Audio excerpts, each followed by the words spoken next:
இந்த big pass வீட்ல இருந்து வெளியேற்ற 2 நபர்களை தேர்வு செஞ்சு சொல்லுங்க. முதல் பர்சன் வந்து ஆரி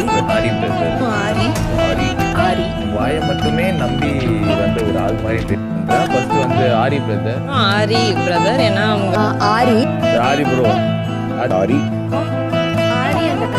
ஆரி வந்து ஆரி பிரதர் ரெண்டாவது ஆரி ப்ரோ. எதுக்காக ஃபர்ஸ்ட் சேவ் பண்றாங்க அவர் என்ன எனக்கு புரியல. நிஜமா கலாய்க்கிறதுக்கு நம்மள கலாய்க்கிறதுக்கு பண்றாங்களா? நீ ஒரு மாறி வேற மாறி போடுற வேற மாறி நிறையலையும் மானஸ்தா இருக்கணும். எனக்கு மானம் இல்லைம்மா, மானரசம் இல்லை.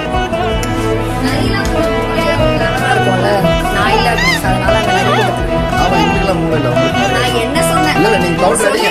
இந்த வீட்ல மாரல் குவாரன்டைன் பண்ற ஒரே ஆள் இல்லை. இவருக்கே மாரல் இல்லை. சண்டை போடுவீங்க நீங்க. இந்த வீட்டு குப்பைக்கு கூட சண்டை போடுவீங்க. அந்த மாதிரி ஆள் நீங்க. பேசி சண்டை போடுறாங்க. கேப்டன் நானே ஒத்துக்கிறேன். unfit to be a player in this house.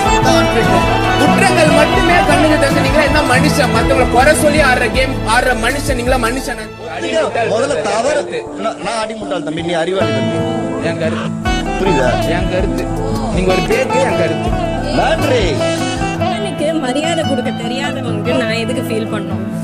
அவ்வளவுதான் மேனஸ், அவ்வளவுதான் வளர்ப்பு. என்ன பண்ணுவோம்? உனக்கிட்ட பேச தெரியல. இவெல்லாம் வந்துட்டான் பிக் பாஸ் வீட்டுக்கு. மரியாதையா வேற வீட்டுக்குள்ள மக்கள் பாக்குறதுனால மரியாதையா பேசிட்டு இருக்க. நீங்க பேசுற வார்த்தைகள் எல்லாம் வந்து என்னோட எல்லாரும் பாக்குறாங்க.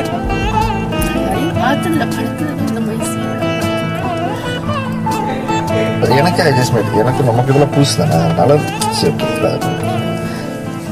மரியாதையை கேட்டு வாங்க முடியாது. நம்ம சம்பாதிக்கணும். நிறைய பேருக்கு நீங்கள் கற்றுருக்காங்க. இன்னொரு விஷயம் தான், எனக்கு எல்லாருமே எனக்கு அதீத மரியாதை அனுபவம். அவங்ககிட்ட நான் சொன்னதில்லை. ஏன்னா நான் யாருன்னு எனக்கு காட்டினது அவங்க தான். பாராட்டணும். அதாவது ஒரு நடுவு நிலைமை, சிதறாமல் இருத்தல், மன உறுதி, இதுக்காக உங்களை பாராட்டலாம்னு எனக்கு